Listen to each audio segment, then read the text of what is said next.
Banyak orang tidak mau berdoa ketika ditanya, kenapa kau tak mau berdoa? Doa yang lama aja belum diterima Pak Ustaz.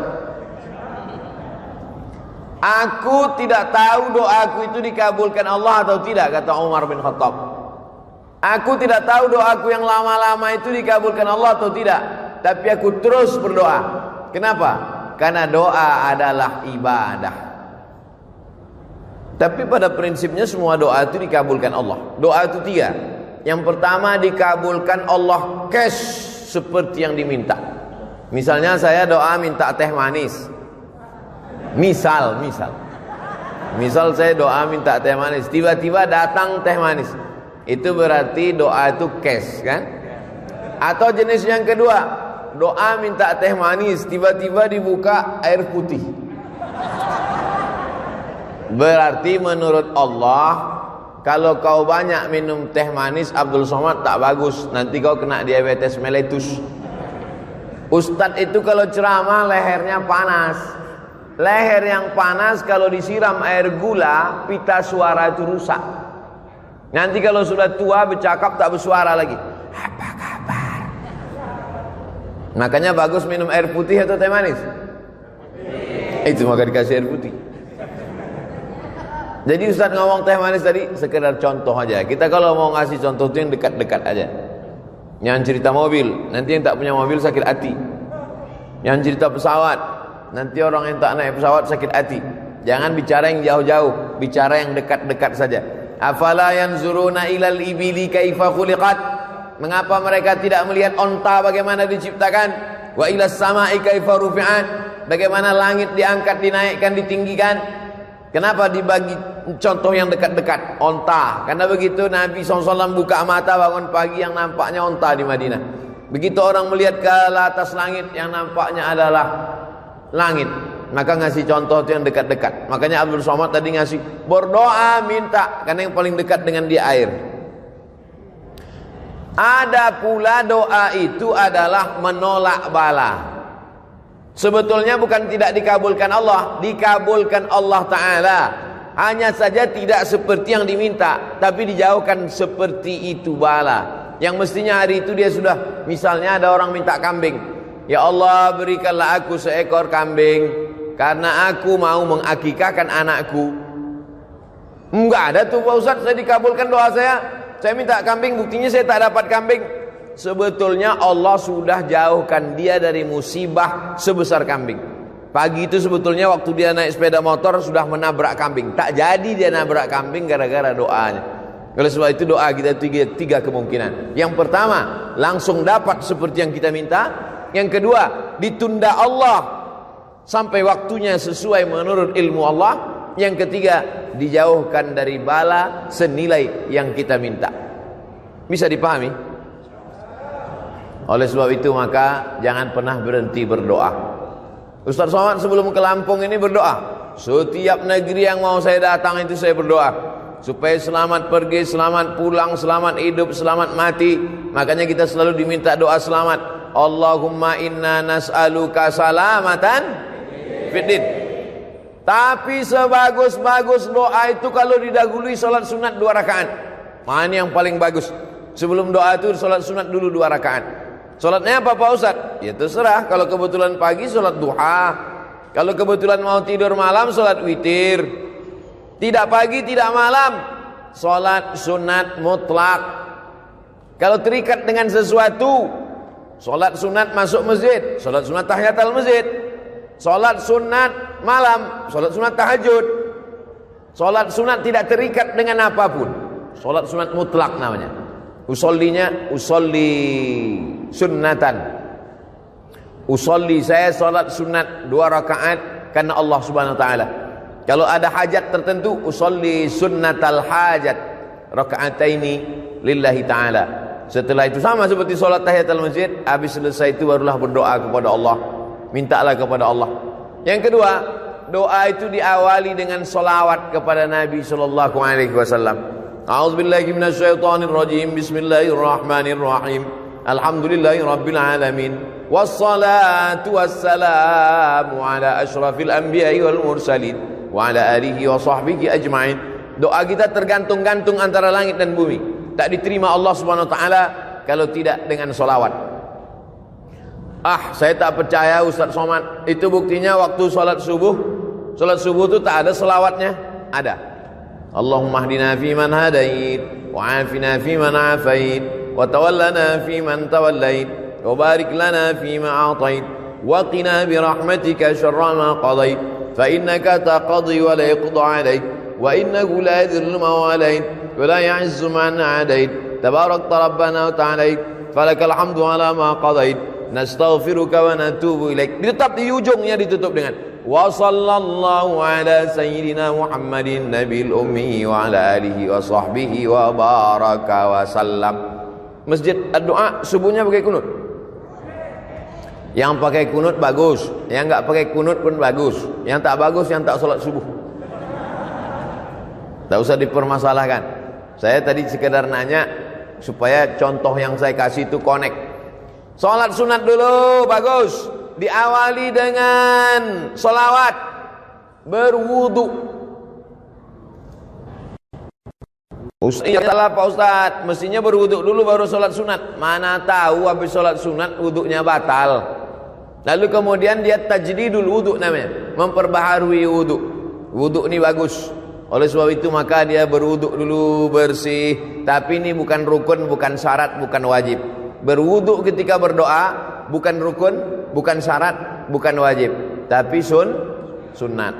Yang keempat, menghadap kiblat. Saya jadi imam solat. Selesai solat, assalamualaikum warahmatullah, assalamualaikum warahmatullah. Miring saya ke kanan. Mohon maaf Pak. Kefal Syekh, tamam, kuis. Miring saya ke kanan. Kenapa imam itu kalau selesai solat dia miring ke kanan? Karena makmum di belakang minta barokah sebelah kanan. Ya Rasulullah, kasihlah kami barokah sebelah kanan. Maka Nabi miring ke kanan. Tapi ada juga imam yang selesai solat menghadap ke jamaah. Imam masjid ad-doa miring ke kanan atau menghadap ke jamaah? Nampaknya sudah lama tak solat berjamaah. Yang miring ke kanan baik, yang menghadap ke jamaah bagus. Yang menghadap ke kiblat enggak balik-balik ke belakang juga enggak apa-apa. Karena salatnya udah selesai. Jangan kelahi gara-gara itu.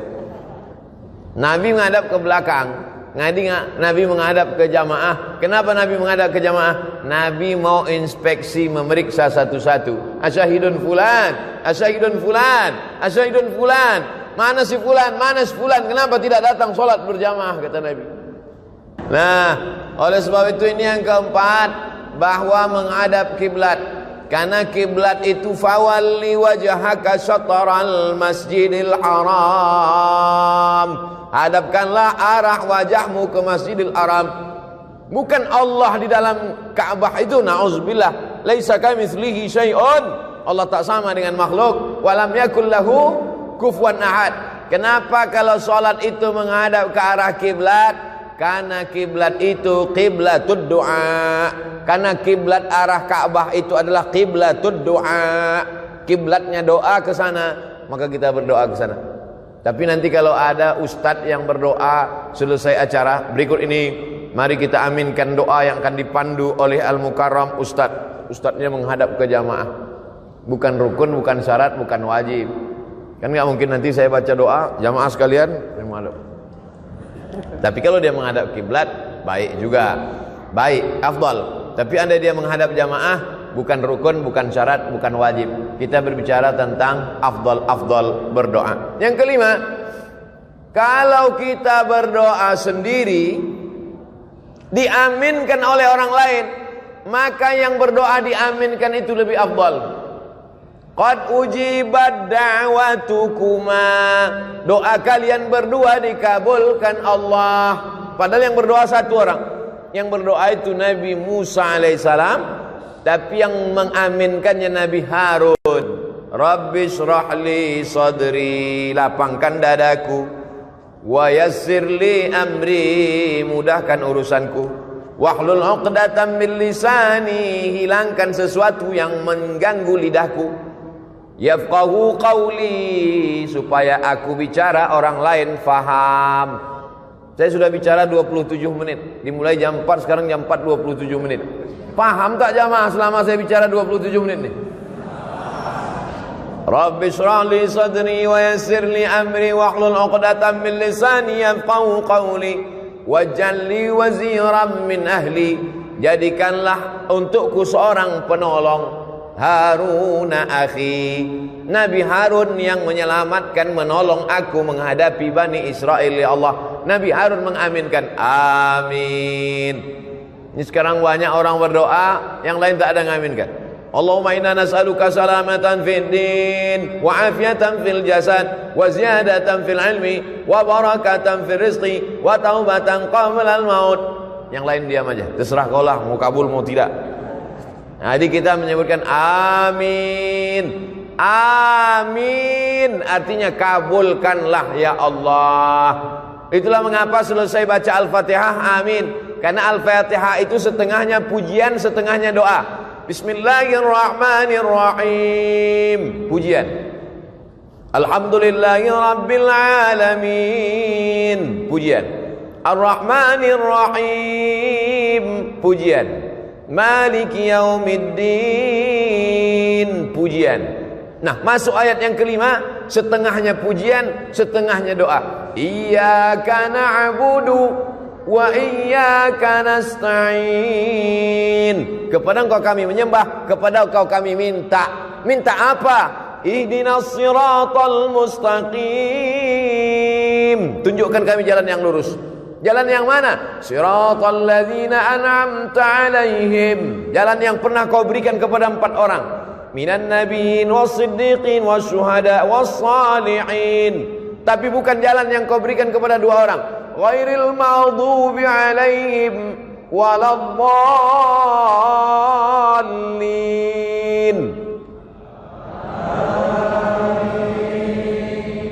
Masya Allah. Saya sangka tadi karena pakai masker nggak bersuara lagi. Ternyata masih bersuara. Amin. Arti amin, istajib ya Allah. Kabulkanlah doa kami ya Allah.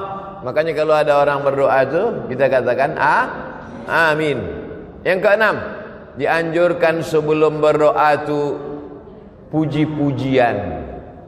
Memuji dulu. Ya Rabbana lakal hamdu kama yanbaghi li jalali wajhikal karimi wa 'azimi sultanik. Ya Rahmanu ya Rahim ya Malik ya Quddus ya Salam ya Mu'min ya Muhaimin ya Aziz ya Jabbar ya Mutakabbir ya Khaliq ya Ba'iri ya Musawwir ya Ghaffar ya Qahar ya Wahhab ya Razzaq ya Fattah ya Alim ya Dzal Jalali wal Ikram ya Fa'alul lima yurid ya man qada amran innama yaqulu lahu kun fayakun ya Malikal Mulki. Itu semua adalah puji-pujian. Walillahil asmaul husna. Allah punya nama yang baik-baik. Fad'uhu biha. Berdoalah kepada Allah dengan menyebut nama-namanya itu. Ya Rahman, ya Rahim, ya Malik, ya Qudus, ya Salam. Di ujung-ujung ya Ahad, ya Somad. Ada nama Allah. Qul huwallahu ahad, Allahus samad. Itu mesti saya sebutkan. Tak mungkin tak saya sebutkan kan? Lalu kemudian setelah itu barulah minta kepada Allah. Makanya kadang Pak Kiai berdoa itu lama sekali. Menyampaikan puji-pujian dulu kepada Allah, karena pujian itu bukan punya kita. Jangan mau dipuji-puji gila pujian. Ijabul mar'i binafsihi unwanu dha'fi aqlihi. Orang yang suka dipuji-puji itu menunjukkan akalnya lemah. Kalau ada orang suka dipuji-puji, itu akalnya lemah.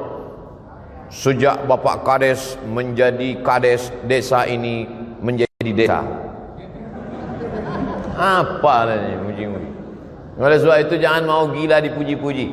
Cukup yang memuji itu hanya Allah Subhanahu wa ta'ala. Makanya Nabi Muhammad SAW itu tak pernah memuji dirinya. Nabi menyiapkan pasir. Kata Nabi, siapa yang memuji-muji kamu melebihi melampaui batas, fahsuwa ala wujuhimit turab. Lemparkan pasir itu ke wajahnya. Kalau ada yang suka muji-muji, siapkan pasir. Begitu dia muji. Kenapa? Karena itu berarti salah satu jebakan-jebakan setan. Oleh sebab itu jangan gila pujian. Makanya di dalam Fatihah itu kita pujiannya hanya milik Allah. Alhamdulillahi Rabbil Alamin. Segala puji milik Allah Subhanahu wa taala. Jadi yang kita puji itu Allah, maka setelah itu barulah kita memuji Nabi Muhammad SAW, lalu kemudian memuji Allah, memuji Nabi, memuji malaikat-malaikat, memuji orang-orang soleh. Nah, itu kemudian barulah berdoa kepada Allah Subhanahu wa taala. Itu yang keenam. Yang ketujuh adalah bahwa kita berdoa itu ud'u rabbakum tadarru'an wa khufyah. Berdoalah kamu kepada Allah itu tadarru'. Tadarru' artinya rendah diri, rendah hati, merendah. Makanya kadang ada orang yang berdoa itu sampai menangis, apalagi doa malam i'tikaf 10 Ramadan. Berdoa, ya Allah, kau kenapa menangis? Baju hari raya belum beli, Pak Ustaz. Dua kemungkinan, ada orang sakit atau pejabat lewat. Kalau ambulan lewat dulu ada orang sakit atau pejabat lewat. Sekarang tambah satu lagi, ustadz lewat. Ustadz sekarang lewat pakai ambulan juga. Bukan pakai ambulan, pakai sirine. Nah, yang ketujuh ini adalah bagaimana kita berdoa itu merendahkan diri. Ya Allah, aku hamba-Mu yang banyak dosa, ya Allah. Mataku berdosa, telingaku berdosa, otakku berdosa, hatiku ini angkuh, sombong. Ilahi lastu lil firdausi ahla. Aku tak layak masuk surga, ya Allah. Wala aqwa 'alan naril jahimi. Tapi aku juga tak kuat masuk neraka, ya Allah. Dzunubi mithlu adadir rimali. Dosaku sebanyak pasir di pantai, sebanyak buih di tengah lautan, ya Allah. Tapi aku yakin dan percaya, fa innaka ghafirudz dzambil 'azimi. Engkau pengampun dosa-dosa. Faghfirli, ampunkanlah dosaku, ya Allah. Allahumma anta rabbi, la ilaha illa anta khalaqtani wa ana 'abduka wa ana 'ala ahdika. Aku ni hamba-Mu, ya Allah. 'Ala ahdika, aku ni berada dalam perjanjian dengan-Mu, ya Allah.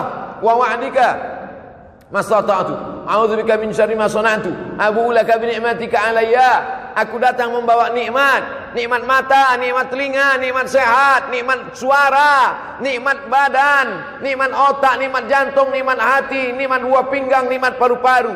Wa abu bidzambi. Aku datang membawa nikmat-Mu, tapi justru aku datang membawa dosa yang begitu banyak. Faghfirli, ampunkan aku, ya Allah. Fa innahu la yaghfirudz dzunuba illa anta. Tidak ada yang bisa mengampunkan dosa ini, hanya Engkau, ya Allah. Begitu kalau doa minta ampun. Ini preman baru tobat, ya Allah, aku minta ampun. Terserahlah, mau kau ampunkan, ampunkan, tidak pun enggak apa-apa. Gimana orang berdosa tapi tak merasa dirinya berdosa, tak mengaku berdosa? Fabku, kata Nabi, menangislah kamu. Kalau kamu belum sanggup menangis, buat dirimu seakan-akan menangis.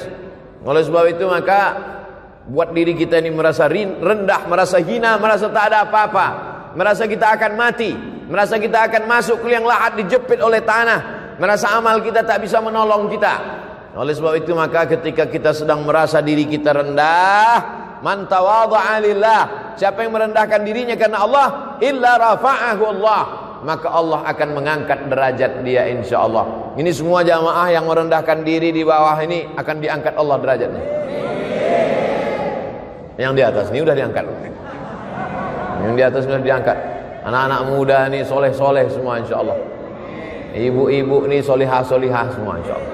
Nah, jadi kalau ada orang mengatakan agama Islam merendahkan perempuan, agama Islam melecehkan perempuan, agama Islam diskriminatif terhadap perempuan, datanglah kalian ke Lampung biar kalian lihat perempuan dinaikkan derajatnya, tempatnya tinggi.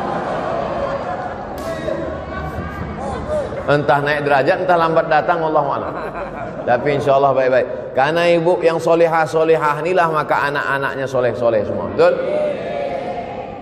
Lalu kemudian yang ke-8, berdoa kepada Allah itu la tajhar bi salatika, jangan suaramu melengking terlampau tinggi, wala tukhafit biha, jangan pula sampai tak kedengaran, wabtaghi baina dzalika sabila, carilah antara itu, jangan melengking terlampau tinggi, jangan pula sampai tak ada suara sama sekali. Wabtaghi baina dzalika sabila, cari yang pertengahan.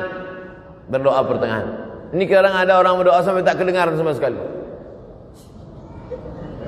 Apa yang kau minta tadi? Oh, antara aku dengan Tuhan aja. Sebetulnya kalau kita nggak bersuara, Allah tahu nggak? Tahu. Wa na'lamu ma tuwaswisu bihi nafsuh. Aku tahu apa yang berbisik-bisik dalam dirimu. Wa nahnu aqrabu ilaihi min hablil warid. Kami lebih dekat daripada urat lehermu sendiri, daripada urat nadimu sendiri. Kami lebih dekat, kata Allah. Jadi sesungguhnya kalau kita berdoa, kita buat bersuara, itu sesungguhnya bukan untuk Allah, tapi untuk meyakinkan diri kita. Ya Allah, ini aku ternak puyuh, di kandangnya ada 1000 ekor. Tolong jangan sampai nanti gara-gara suara pesawat puyuh-puyuh ini stres nggak bertelur. Meyakinkan diri kita. Dan kalau didengar oleh orang di sebelah kita, diaminkannya. Dan malaikat-malaikat ingin mengaminkan doa kita. Itu sebenarnya. Tapi kemudian jangan kita berdoa terlampau melengking seperti orang marah-marah. Ini sekarang banyak orang doa seperti marah. Allahumma salli ala Muhammad fidin wa anta fil jasad wa anta maut. Allahumma inna nas'aluka salamatan fid din wa afiyatan fil jasad wa ziyadatan fil ilmi wa barakatan fil rizqi wa taubatan qabla al maut. Begitu kalau berdoa, dirayu Allah itu. Sama lah macam kita buat proposal ke rumah Pak Camat. Wahai Bapak Camat, kami mau buat acara 17 Agustus. Tolonglah satu tiang untuk Panjat Pinang. Tentu keluar bantuan dari camat. Coba kalau minta satu tiang, listrik, panggil Pak Camat, Satpol PP, bawa nih ke rumah sakit jiwa, gila ini gitu. Oleh sebab itu maka kita ini merayu kepada Allah Subhanahu wa taala. Dengan cara apa? Dengan cara yang bisa, yang kita mampu, kita berharap kepada Allah Subhanahu wa taala. Yang kesembilan, kalau berdoa itu tangannya naik ke atas. Nabi sallallahu alaihi wasallam naik ke atas mimbar, sahabat di bawah. Sahabat yang di bawah itu melihat, apa kata sahabat? Bayadha ibataihi. Kami melihat putih ketiak Nabi. Jadi Nabi itu jubahnya lengannya besar. Jubah orang-orang di Mesir, jubah lengan itu besar. Jadi Nabi itu ngangkat tangan gini sampai nampak putih ketiak Nabi. Apa pelajaran dari hadis ini? Bahwa Nabi itu kalau berdoa ngangkat tangan ke atas. Pelajaran yang kedua, bahwa Nabi itu sangat putih. Saking putihnya ketiaknya pun putih. Kita memang tak melihat Nabi, tapi hadis Nabi itu menceritakan bagaimana putihnya kulit Nabi SAW. Sekarang anak gadis iklannya ketiak hitam. Lalu kemudian apa maknanya? Nabi yang sudah dijamin Allah masuk surga, yang dikabulkan doanya, tapi tetap mengangkat tangan ke atas. Ini sekarang ada pula orang berdoa tangannya di atas meja. Itu apa maknanya? Ada orang berdoa tangannya di atas lutut. Maksudnya terserah ya Allah, mau kasih, tidak pun gak apa-apalah. Mintalah, kalau kamu berdoa itu ihris ala ma yanfa'uk, bersemangatlah engkau atas sesuatu yang bermanfaat untukmu. Makanya kadang kalau kita tengok para habaib waktu malam, sallallahu ala Muhammad marhaba, sallallahu alaihi wasallam marhaba. Tengok naik Habib Umar bin Hafiz, naik tangannya ke atas. Tuan-tuan Syekh naik tangannya ke atas. Oh, kalau begitu Allah itu di atas, Pak Ustaz. Nah, Allah munazzahun 'anil jihatis sit. Allah suci dari 6 arah. Tidak di depan, tidak di belakang, tidak di kanan, tidak di kiri, tidak di atas, tidak di bawah. Karena Allah suci dari tempat. Allah sudah ada sebelum tempat itu ada. Maka ketika dia menciptakan tempat, dia tidak mengambil tempat. Karena kalau dia menciptakan tempat lalu dia mengambil tempat, berarti dia berubah sebelum ada tempat dengan setelah ada tempat. Kalau dia berubah, berarti dia keluar dari sifat qadimnya. Allah itu lawan dari sifat qadim, mukhalafatul lil hawadis. Wujud, qidam, baqa, mukhalafatul lil hawadis. Allah sudah ada sebelum tempat itu ada. Maka kalau dia mengambil tempat setelah tempat ada, berarti dia berubah sebelum tempat itu ada. Berarti dia berpindah. Kalau berpindah bukan Allah. Laisa kamitslihi syai'un. Mesti dimatangkan sifat 20-nya lagi. Wujud, qidam, baqa, mukhalafatul hawadis, qiyamuhu binafsihi, wahdaniyah, qudrat, iradat, ilmun, hayat, sama', basar, kalam. Oleh sebab itu maka tauhidnya mesti kuat kepada Allah Subhanahu wa taala, maka dia mengangkat tangan. Cara mengangkat tangan ketika berdoa, yang pertama telapak tangannya menghadap ke langit. Yang kedua, telapak tangannya menghadap ke wajah. Yang ketiga, telapak tangannya menghadap ke tanah. Kapan itu? Waktu doa tolak bala. Allahumma dafa'anna al-ghala wal waba wal fasha wal riba wal zina wal munkar. Jauhkanlah Lampung dari malapetaka, bencana, riba, zina, narkoba, LGBT, perbuatan keji dan mungkar, bil khusus wabah COVID-19. Jauhkanlah Lampung dari wabah COVID-19, COVID-20, COVID-21 dan COVID seterusnya. Pertama, tapak tangan ke atas. Kedua, telapak tangan ke wajah. Ketiga, telapak tangan ke tanah atau ke depan ketika doa tolak bala. Yang keempat, ketika selesai doa, walam yaruddahuma hatta yamsaha bihima wajhahu. Nabi tidak pernah menurunkan tangannya sebelum mengusap wajahnya, mengusap telapak tangannya ke wajah. Subhana rabbika rabbil izzati amma yasifun wa salamun alal mursalin walhamdulillahi rabbil alamin. Kenapa mengusapkan tapak tangan ke wajah? Karena ketika berdoa, innallaha hayyun karimun, Allah itu maha mulia, Allah itu maha hidup, Allah itu maha dermawan. Innallaha yastahyi, Allah malu ketika ada dua tangan diangkat, ayyaruddahuma sifran, tangan itu pulang dalam keadaan kosong. Allah malu melihat tangan hambanya itu kosong. Maka setiap tangan yang diangkat berdoa, diturunkan Allah rahmat ke wajah. Tapi katanya hadis mengusap wajah itu hadisnya dhaif Pak Ustaz. Memang betul hadisnya dhaif. Tapi karena jalurnya banyak, maka derajatnya naik menjadi hadisun hasan. Begitu kata Imam Ibnu Hajar Al-Asqalani dalam kitabnya Bulughul Maram min Adillatil Ahkam. Bulughul Maram min Adillatil Ahkam, disyarah oleh Imam As-San'ani dalam Subulus Salam, syarah Bulughul Maram. Oleh sebab itu selesai salat, mengangkat tangan, mengusap ke wajah. Yang enggak ngusap ke wajah, enggak apa-apa, jangan salahkan. Ngangkat tangan, ngusap wajah, betul. Ngangkat tangan, enggak ngusap wajah, enggak apa-apa. Enggak ada angin, enggak ada hujan, tiba-tiba ngusap wajah. Ya enggak apa-apa juga. Mana tahu dia sedang ada apa, taik mata segala macam. Nah, ini yang ke-8. Berikutnya yang ke-9. Yang ke-9 saat kita berdoa itu adalah bahwa kita penuh keyakinan bahwa doa kita dikabulkan Allah Subhanahu wa taala. Ud'ullaha wa antum muqinuna bil ijabah.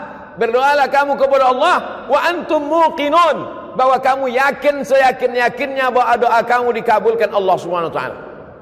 Ustaz Somad, ya, saya sudah berdoa, kenapa tak dikabulkan Allah Pak Ustaz? Apa doamu? Saya ingin punya anak Pak Ustaz. Berapa umurmu udah? Udah 40 tahun, belum juga punya anak Pak Ustaz. Kenapa? Belum nikah. Jadi doa ini ada juga syaratnya. Tak mungkin turun anaknya langsung dari planet Mars kan? Emangnya Mr. Bean. Oleh sebab itu ada sebabnya. Itu makanya ada hukum sebab akibat. Begitu juga kadang jamaah ini komplain sama Ustaz.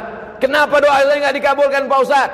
Masa saya sudah menikah sekian tahun nggak ada anak? Itu tetangga saya baru nikah Januari, April lahir. Itu bukan doa terkabul, kecelakaan. Mandi di kolam renang. Oleh sebab itu ada juga sebab akibatnya. Ustaz Somad, ini doa saya kenapa belum dikabulkan juga? Semuanya komplain ke saya. Doanya tak dikabulkan, marahnya ke saya. Nabi Musa alaihissalam berdoa 40 tahun baru dikabulkan Allah. Kamu komplain sama saya, doamu tak dikabulkan Allah. Nabi Musa Khalilullah, kekasih Allah, 40 tahun berdoa baru dikabulkan Allah. Nabi Ibrahim kekasih Allah, Khalilullah. Nabi Musa Kalimullah. Nabi Ibrahim Khalilullah, kekasih Allah. Berapa lama dia berdoa? Nabi Ibrahim berdoa 86 tahun. Doanya, Rabbi habli minas sholihin. Nabi Ibrahim minta anak soleh. 86 tahun baru lahir Ismail. 99 tahun baru lahir Nabi Ishak.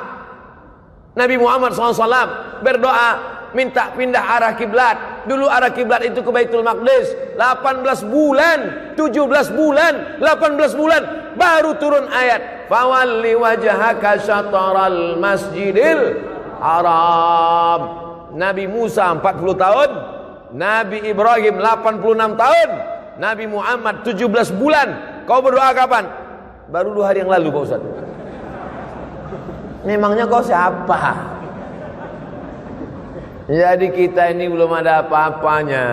Oleh sebab itu tetaplah terus berdoa kepada Allah. Sama macam anak minta pisau. Mama minta pisau, minta pisau, minta pisau. Ibu kasih apa enggak, Bu? Kenapa tidak kasih? Anak umur 5 tahun dikasih pisau, habis gorden-gorden dipotongnya. Untung tak bapak itu dipotongnya. Kau belum dapat layak, belum cukup umur kau untuk dapat itu. Ini banyak nih adik-adik ini minta mobil, baru kelas 1 SMA. Ya Allah kasihlah aku mobil. Kalau kau dikasih mobil tak apa-apa kerjamu. Habis tiang listrik itu kau panjat. Oleh sebab itu belum ada ilmu yang lebih mengerti tentang kita itu adalah Allah Subhanahu wa ta'ala. Yang terakhir, yang ke-10. Yang ke-9, yakinlah bahwa Allah kabulkan. Yang ke-10, kita mesti masuk salah satu dari yang 3 ini. Ini yang ke-10. Pertama, mendoakan. Kedua, didoakan. Ketiga, minta doa. Kita mesti masuk di antara yang 3. Pertama, mendoakan. Kedua, didoakan. Ketiga, minta doa. Maka saya